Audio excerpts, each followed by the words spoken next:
नमस्कार जूनियर्स, मेरा नाम है आदित्य शर्मा और आप देख रहे हैं कॉमर्स बेहतर। आईपी यूनिवर्सिटी ने एक नया नोटिस निकाला है सारे ही बच्चों के लिए जो भी आईपी यूनिवर्सिटी में एडमिशन लेना चाहते हैं इस साल। तो आइए जानते हैं इस नोटिस के अंदर क्या लिखा हुआ है। शुरू करते हैं इस वीडियो को बिना किसी प्रॉफिट और लॉस के। जूनियर्स, आईपी यूनिवर्सिटी ने सारे नए बच्चों के लिए एक नया नोटिस निकाला है। जो भी बच्चे एडमिशन लेना चाहते हैं आईपी यूनिवर्सिटी के अंदर इस साल किसी भी कोर्स के अंदर, यहाँ पे आईपी यूनिवर्सिटी ने इस कोर्स का जो आप लोगों को यहाँ पे मतलब सब्जेक्ट दे रखा है वो सब्जेक्ट क्या है, ये जो आप लोगों का पूरा नोटिस है कहीं ना कहीं उन बच्चों के लिए जरूरी है जो कि रिजर्वेशन लेते हैं, मतलब रिजर्वेशन सर्टिफिकेट के थ्रू एडमिशन लेना चाहते हैं। तो उनके लिए बहुत ज्यादा जरूरी है, चाहे वो SC ST OBC डिफेंस हो गया, ओबीसी या फिर EWS हो गया, ऐसे जितने भी आप लोग होते हैं PWD हो गया, तो ऐसे जितने भी आप लोग की कैटेगरीज है, अगर आप लोग किसी भी कैटेगरी के थ्रू आईपी यूनिवर्सिटी में एडमिशन लेना चाहते हैं तो ये पूरा नोटिस आप लोगों के बहुत ही ज्यादा जरूरी है। इसके अंदर आप लोग बहुत ज्यादा इंपॉर्टेंट पॉइंट्स आईपी यूनिवर्सिटी ने आप लोगों को कन्वे करे हैं। मैं आप लोगों को एक एक करके बताता हूं कि कौन कौन से पॉइंट्स आईपी यूनिवर्सिटी ने आप लोगों को बता रखे हैं। सबसे पहला पॉइंट जो इसके अंदर आईपी यूनिवर्सिटी ने दे रखा है वो आप लोगों को दे रखा है SC ST कैटेगरी से रिलेटेड, कि अगर आप लोगों का SC ST सर्टिफिकेट दिल्ली का बना हुआ है और आप लोगों ने अपनी 12th क्लास या फिर आप लोगों ने अपनी जो भी कॉलेज वगैरह करा है वो लास्ट, मतलब आप लोगों ने जो भी चीज करी है वो आप लोगों ने दिल्ली से ही करी थी,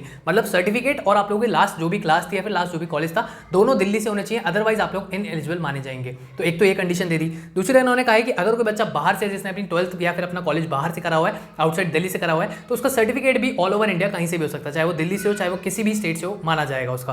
तो यहाँ पे दूसरी कंडीशन ये है। तीसरा इन्होंने बता रहा कि अगर कोई बच्चा दिल्ली के अंदर से उसने अपनी क्लास 12th या फिर अपना जो भी एग्जाम है, क्वालिफाइंग एग्जाम, वो दिल्ली से उसने पास कर रखा है, और अगर उसका जो सर्टिफिकेट है वो रिजर्वेशन सर्टिफिकेट उसका बाहर से, आउटसाइड दिल्ली से है, तो उस बच्चे को हम लोग दिल्ली जनरल कैटेगरी में मानेंगे, या फिर उसको all India SC ST category में माना जाएगा। कुछ कॉलेजेस के लिए वो अलग अलग इनका माना जाता है, कुछ कॉलेजेस में दिल्ली जनरल माना जाएगा, कुछ कॉलेजेस के अंदर ऑल इंडिया SC ST माना जाएगा। इसके अलावा जिस भी बच्चे को दिल्ली रीजन का फायदा लेना है, मतलब जिस भी बच्चे को दिल्ली रीजन की जो भी सीट्स होती है उनका फायदा लेना है, फिर जो कट ऑफ उनके लिए कम आती है दिल्ली वाले बच्चों के लिए, अगर आप लोगों को उसका फायदा लेना है तो आप लोगों की क्लास 12th या फिर जो भी क्वालिफाइंग एग्जामिनेशन है, मतलब आप लोगों ने बैचलर्स जहां से करी होगी, वो आप लोगों का दिल्ली से ही होना चाहिए, मतलब जो भी आप लोगों ने लास्ट अपना कर रखा है वो दिल्ली से ही होना चाहिए, तभी आपको दिल्ली रीजन के अंदर माना जाएगा, अदरवाइज नहीं माना जाएगा। बहुत सारे बच्चे होते हैं जो नोएडा साइड के होते हैं, या फिर जो बहुत सारे बच्चे होते हैं जो दिल्ली के आउटर एरियाज के होते हैं, वो दिल्ली भर देते हैं, उनको लगता है कि मैं दिल्ली डाल देता हूं, या फिर मैं जस्ट दिल्ली में अभी रह रहा हूं तो मैं दिल्ली डाल देता हूं। तो वैसे नहीं चलेगा। आप लोगों ने जो भी लास्ट एग्जाम अपना दे रखा होगा वो आप लोगों का कहीं ना कहीं दिल्ली से होना चाहिए, तभी आप लोगों को यहाँ पे माना जाएगा। इसके अलावा आईपी यूनिवर्सिटी यहाँ पे OBC से रिलेटेड, OBC सर्टिफिकेट से रिलेटेड कुछ पॉइंट्स दे रखे हैं। जैसे कि आईपी यूनिवर्सिटी ने कहा कि 27% चीजें जो OBC की होती है उसके लिए आप लोगों को OBC सर्टिफिकेट चाहिए होगा, जो कि दिल्ली के द्वारा ही होना चाहिए, मतलब दिल्ली से ही आप लोगों का सर्टिफिकेट इशूड होना चाहिए।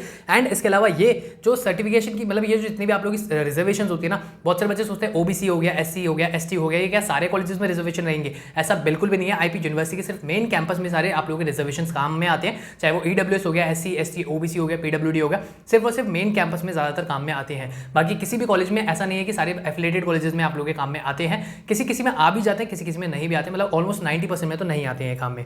तो ये आप लोगों के पॉइंट्स भी इन्होंने क्लियर कर दिए हैं। इसके अलावा इन्होंने EWS कैटेगरी से रिलेटेड भी यहाँ पे कुछ लिखा हुआ है। इन्होंने बोला है कि EWS कैटेगरी जो कि सिर्फ सिर्फ इनके मेन कैंपस में अप्लाई होती है, उससे रिलेटेड इन्होंने ये बताया अगर कोई बच्चा SC ST या OBC का सर्टिफिकेट लगा रहा है, साथ में EWS भी लगा रहा है, तो उसका कौन सा सर्टिफिकेट माना जाएगा? तो उसका सिर्फ और सिर्फ यहाँ पे कास्ट सर्टिफिकेट माना जाएगा, ना कि EWS सर्टिफिकेट। तो आप लोगों को एक ही चीज का यहाँ पे फायदा मिलने वाला है। अगर आप लोग सोचेंगे मैं SC भी हूँ मैं और EWS भी हूँ तो मैं दोनों लगा देता हूँ, तो आप लोग ऐसा नहीं कर सकते हैं। तो इनमें से आप लोगों का एक ही चलने वाला है, जो कि आप लोगों का SC ST या OBC होगा वही चलेगा। इसके अलावा EWS सर्टिफिकेट अगर आप लोग लगा रहे हैं तो 31 मार्च 2025 के बाद का होना चाहिए, 2025 से 26 की वैलिडिटी उसकी होनी चाहिए, तभी वो आप लोगों का लगेगा, अदरवाइज वो भी नहीं लगेगा, वो भी मान्य नहीं माना जाएगा, मतलब वो इनएलिजिबल आप लोगों का कर देंगे।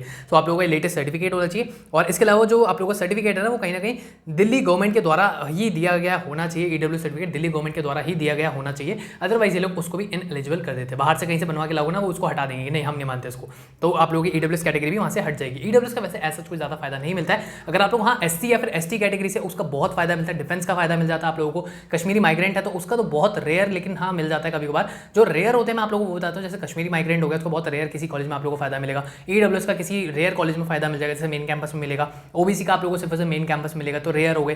तो ये कुछ चीजें होती है जो कि आप लोग रेयर हो जाती है। फिर सिख माइनॉरिटी का, आप लोग सिख माइनॉरिटी के कॉलेज बने हुए हैं, तो सिख माइनॉरिटी हो गया, तो उसे आप लोग के जो कॉलेज है उनमें आपको फायदा मिल जाएगा। तो ऐसे करके आप लोगों को माइनॉरिटीज के कॉलेज में फायदा मिल सकता है। तो जूनियर्स, इस नोटिस के थ्रू आईपी यूनिवर्सिटी ने काफी सारे पॉइंट्स को क्लियर कर दिया है। जो भी SC ST OBC या फिर बाकी अदर कैटेगरीज से अगर आप लोग अप्लाई करते हैं तो उनके लिए इन्होंने इस बार पहले ही नोटिस निकाल के क्लियर कर दिया। नहीं तो बाद में बच्चे बोलते हैं कि यार हमको कुछ पता नहीं था। ब्राउचर बच्चे ठीक से पढ़ते हैं, एडमिशन ब्राउचर में सारी चीजें ऑलरेडी लिखी हुई है। स्टिल आईपी यूनिवर्सिटी ने कुछ हाईलाइटेड पॉइंट्स को यहाँ पे बता दिया है। तो अगर आप लोगों को कोई भी, अगर आप लोग कैटेगरी से अप्लाई कर रहे हैं तो आप लोग थोड़ा सा देख परख के उसके बाद ही करना, अदरवाइज किसी भी कैटेगरी से अप्लाई मत ही करना। आईपी यूनिवर्सिटी के अंदर कर भी दिया है तो वहाँ पे आप लोगों को आगे दिल्ली जनरल के तौर पर ही माना जाएगा। अगर आप दिल्ली से तो दिल्ली जनरल, या फिर बाहर से तो आउटसाइड दिल्ली जनरल के तौर पर ही माना जाएगा, अगर वो आप लोगों का सर्टिफिकेट वगैरह फेल हो जाता है तो।